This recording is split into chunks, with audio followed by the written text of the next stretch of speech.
This is Larry the Barberman, and today I'm at the CT Expo, Barber Expo in Connecticut. I've been privileged to bump into 360Jeezy all the way from California. This is a very unexpected interview. I have no notes, so I'm going to be going raw with this gentleman. As you know, he has over 500,000 subscribers on YouTube. He's a YouTuber just like myself. I met 360Jeezy through Chris Busio, who we've also got on tape. Right. So thank you for taking the time. 360Jeezy. You having me here, man. I appreciate you being here. Yeah, it's welcome. So, you know, I know very little about you. Tell me about your YouTube journey right from the very beginning. Well, as far as being on YouTube, I started with getting waves, and basically I wanted to teach people how I got my waves. There was other YouTubers YouTubers brushing their hair and having dope waves, and I inspired to get on YouTube through them. So once I got on YouTube, the start was slow. I was using an iPhone 4, and I was recording with that, and slowly just started to upgrade phones. So as I'm, recording my wave tutorials, I thought, hey, why don't I record some haircuts, because I love cutting hair too. So I started recording some haircuts. They got good feedback, but it wasn't as much of a good response as my wave videos. It wasn't until I started taking it serious and I decided to go to school is when, things just changed. I went to school and started focusing my channel more on barbering instead of the wave tutorials, which I was still doing the wave tutorials, but barbering is what I wanted my career to be. So I started just uploading videos throughout my whole journey at school. And, I got a big, huge response from it. But my total success didn't come until after I graduated. I got my license. We opened up Velocity Cuts, and it just took off from there. I mean, grind after grind. I kept putting out videos back to back to back, and currently still putting out videos back to back. And, it's just all about being consistent. So what you're saying is that your YouTube channel was just growing at an average rate or below average rate until the point that you went to school. Right. When you went to school, how much did you document your journey in school? I documented every single step. Like if there was a cut that came in and and it looked like, oh man, he has nice texture. The people are going to give a good response to this client, because you can't show everything. You can't show all textures, because some textures, people in the comment section, they like to go in and just, nitpick at everything, and it's like you got to pick the right clients so that, you could keep that at a minimum. So I just started, picking out clients that had the nice texture and that I could blend well, and, from there, I just, kept uploading. I was getting good response. I mean, as people were showing me love, I couldn't help but just, keep that same energy and give love back and tell them how I did it, basically. So what I need to know, can you remember how many numbers you had just before you went to school and just as you finished school? Because I think what happened, they followed your journey and these became hardened subscribers. Right. When I first went to school, I had like 3,000 subscribers. On Instagram, I probably had like 1,000. I wasn't really too big. But as I was going to school took me 7 months to finish. But as I'm recording, I was able to get up to about at least 40 to 50,000 when I graduated. But after that, we opened up the shop. I did this one video on how to cut your wolf off. Basically, it's the end of your your 360 wave journey when you grow out your hair and then you cut it all down. It's just like real refreshing when you cut it all down. And that video, I mean, it got like crazy views, like over 3 million now. So that kind of launched me into like, oh man, he cuts hair. Oh man, he makes barber videos. Oh man, it's just the buzz just kept going from there. Okay, so you said you've got a shop called Velocity. Yeah. Tell me how much time and kind of what percentage of your time you give to the shop and what percentage of your time you give to YouTube, because you know the numbers that you've got on YouTube are insane. So it's like, how do you go into a shop and cut hair with that kind of numbers and that kind of attention that you're getting from your YouTube channel? Well, okay, it's not my shop. My uncle owns the shop, and I'm like the manager of the shop. I just want to make that clear so people don't come in thinking that I own the shop. My uncle owns the shop, and we're basically partners. It's basically a family-owned business. We just both look out for each other. But as far as, you know, what was it? What percentage? The percentage of time in the shop and on the YouTube channel. Basically, I spend 100% of my time at work, and like, I want to say 100% of my time goes at home too, at work. It's like I'm always at work. If I'm not cutting, I'm editing, I'm filming, because not only do I have to like film and give my audience haircuts, I have to give my other audience, which are waivers, my hair tutorials. So it's non-stop. If I'm not cutting, I'm filming the cut, I'm going home to edit the cut, because if I don't rush and go home while I'm inspired, the video would just sit and I would just be like, you know, I'm gonna get it next time. Then I'm inspired by something else, then that video would get pushed off, and it's like, dang, I'm editing this one. Then I look at that video like, I don't want to really. It's just uninspiring having a haircut sit, and you know, it's just something about that. So I have a lot of videos that just sit. Now I know why I've got so many videos. Right, it's sat there doing nothing because I missed the wave. Yeah, you missed the wave. Yeah. You pardon the pun. Missed the wave. Okay, so tell me how your newfound success has changed your life from how it was to how it is now. Okay, how it was when people first saw me, I was working at a rug company. I really didn't like what I was doing. It was like a dead-end job. I wasn't getting any higher, and I was really miserable doing it. So my uncle told me, look, you need to go to school.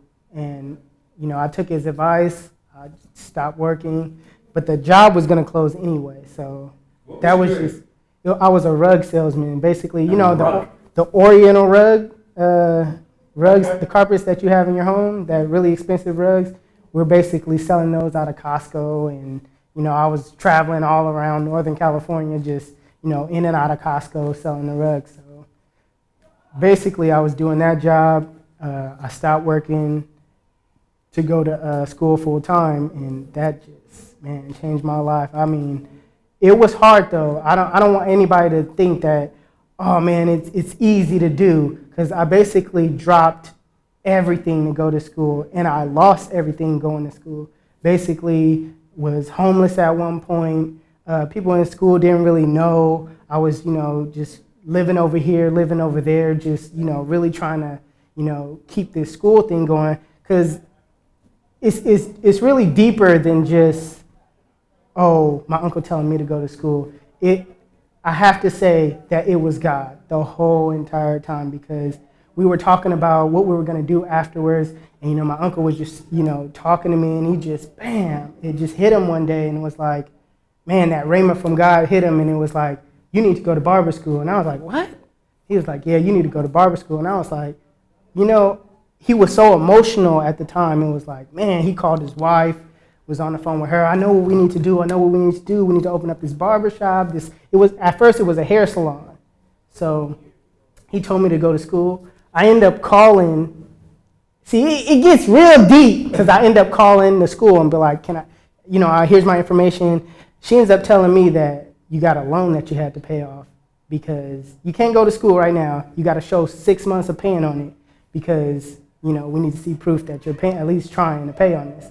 So I end up, before all that, I was trying to go to the Art Academy in San Francisco to become an artist.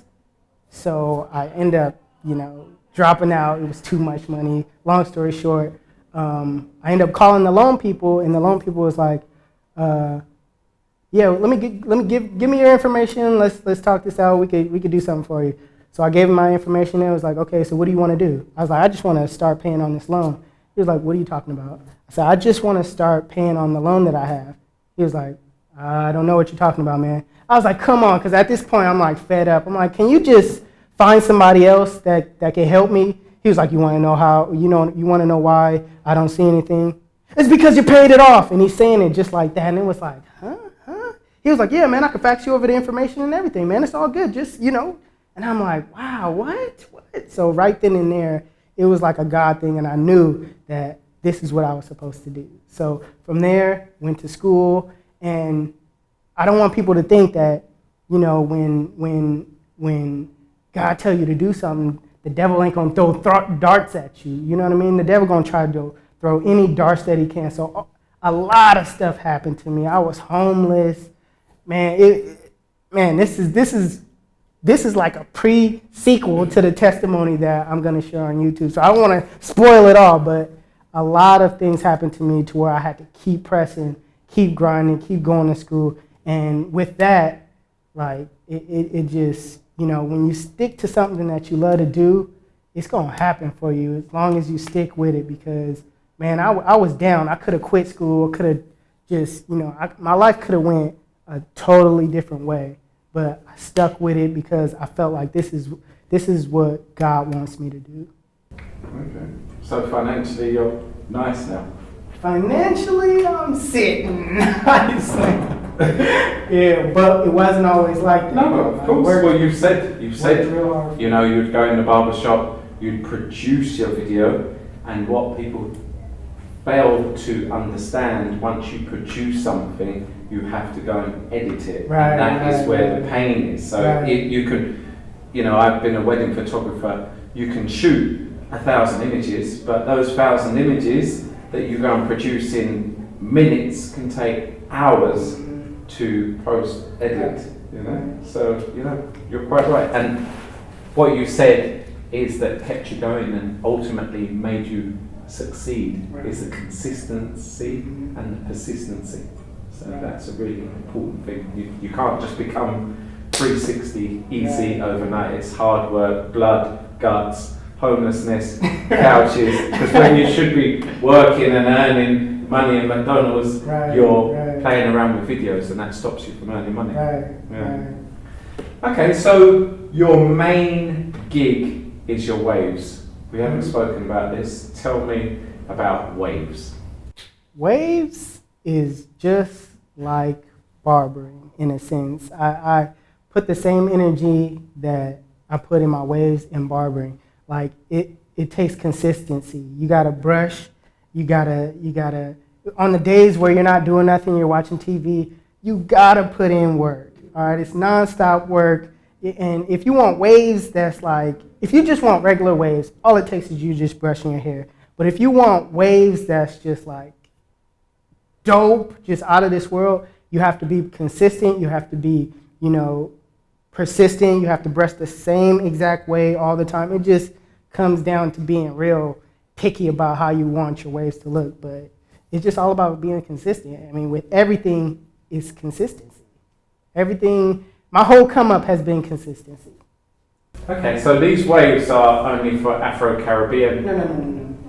I've never seen a white dude with them. Anybody could get waves. Everybody could get waves. Now, the catch-22 is if you have that straight hair, you might only have 2 waves. Yeah. You might be able to only get 1 wave, but you could get waves. It's all about letting your hair reach that curl length. Okay, so you tell me one white Caucasian rap star that has waves, because I've never seen it. I mean, I have videos. I literally have a video where this Caucasian, I was cutting him in school. Yeah. He was dipping on top. If you guys don't know, he has like a fade. He has like a drop fade with waves on top. This is a pure Caucasian person. And this is achieved because when I was younger, I used to work on a market stall where we used to sell all Afro-Caribbean products. Right. And in order for me to achieve those same waves you have when I had here, it was done with pomade and the cap. Is that still the case? Right. It's the same process. You put the pomade in, then you brush. But a lot of people get it kind of confused that it's. I used to think this too. Don't get me wrong. I'm not exempt from this. The more pomade you put in, the more waves you have. No, it's because I used to have when I used to be in 8th grade. I used to pile on grease, thinking that was the grease that got you waves, and brushing was just to lay it down. That was my thought process, but that is totally wrong. Use less grease and more brushing. It's more about putting in brushwork. Okay. So where do you think you're going? You're over 500,000 now. Right. If you got to 1 million, let's say, which I think is very achievable because you're a Christian man. Right. I've heard you speaking about God, and the Bible says, "To him who hath, more shall be given, and to him who hath not, even that to which he hath shall be taken away." I'm not Christian, but I went to church once, heard that quote, and it resonated with me with life. It happens on Instagram. The more numbers you get, the more you will end up getting. Right. So when you get to 1 million, what would that do for your life? And what do you, where do you see yourself going? Okay, it's not. I don't care about like the numbers per se, but my ultimate goal is to share my testimony at 1 million. That's what I want to do because I feel like it would reach a lot more people. It would seal the deal, like this 1 million subscriber. Dang, I would love to put out my testimony at 1 million subscribers. That's my goal. It's not to gain money from anybody or, to have sponsors or come out with a grease. It's really to share and give back. That's my whole thing. And talk me through some of the kind of opportunities that you've had as a result of your YouTube success, and in terms of what kind of propositions you've had and what kind of testimonials you get as a result. Let me show you. I am here with a self-cut system. All right, I am here with self-cut system. Self-cut system flew me down here. That was dope because they didn't have to do that, and it's like, they put me on the team early. Also, like they saw potential in me when I was really before I went to barber school. So stuff like that ends up being a plus because you don't normally do things. You get to do things that you don't normally do. Like people will want you over here. Schools will want to fly you out to teach at their school. What else? You get products for free. I mean, all this stuff is kind of a one-up, but you can't. And what I do is I don't focus on that, and I focus more on helping others because when they come up to me and be like, "Man, Jeezy, you helped me, man," that brings me more joy than anything. Like it's like, "Dang, I really did help you, man. That's crazy. You actually watch me," because on YouTube, I just look at numbers. You know what I mean? I don't feel the love. Oh yeah, I see comments, okay, but it's not like it's only up until I come to these events and I'm like, and people are in their face and they're showing me their true emotion. It's like, dang, I get it now. Like on YouTube, and you look at YouTube, it's just numbers. But when you actually come out to the events, show your face, it's a great feeling. I mean, it took a long time for us to get from the self-cut system to this room alone without, people wanting to get shots with you and selfies and, thank you and congratulate you. I mean, I get it as well, but obviously you get it 10, 50 times more than I do. So in closing, parting words for that young barber who wanted to achieve the YouTube success that you have, what would be your parting words of advice to him? I would say do it because you have a passion to do it. Don't do it because of opportunities. Do it because you want to do it. This is you want to help others. You know what I mean? There's a lot of barbers that get caught up in, oh, I want to be flashy like that. Oh, I want to have what he have. I want to drive those nice cars. But that was never my focus. If I'm going to give you something, I'm going to give you my passion and my joy for what I love to do. And that's basically what I want to tell the up-and-coming barbers. Just do it because you have a passion to do it. Don't stop. You know, if something happens in your life that prevents you to, you know, and it doesn't necessarily have to prevent you to stop, you know, barbering or whatever it is that you want to do. Just keep at it, you know. Don't let those distractions come and try to tear you down and say, oh man, you can't do it. You should drop up. You should just give up. Nah, keep it pushing. Be positive. Keep everything positive in front of you. Who would have ever thought, this is, I can't stress this enough. Who would have ever thought that I would be 360Jeezy? When I look back, I'll be thinking, man, like, what if I stopped? Because I could have stopped.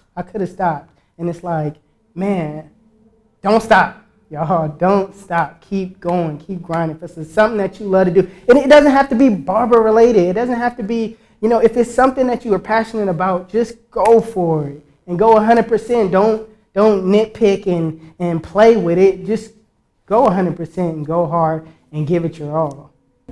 So there you go, guys. 360's words of advice to you. You've heard it. He was virtually homeless. He was stressed, he was depressed, and he just stuck at it. He believed in what he was doing, and it prevailed in the end in his success. So I thank you. And one request from the Barberman, if you can, I want you to close out with the 360Jeezy jingle, please. 360Jeezy, it's 360Jeezy, 360Jeezy, and I'm out. The Barberman's never had that kind of jingle.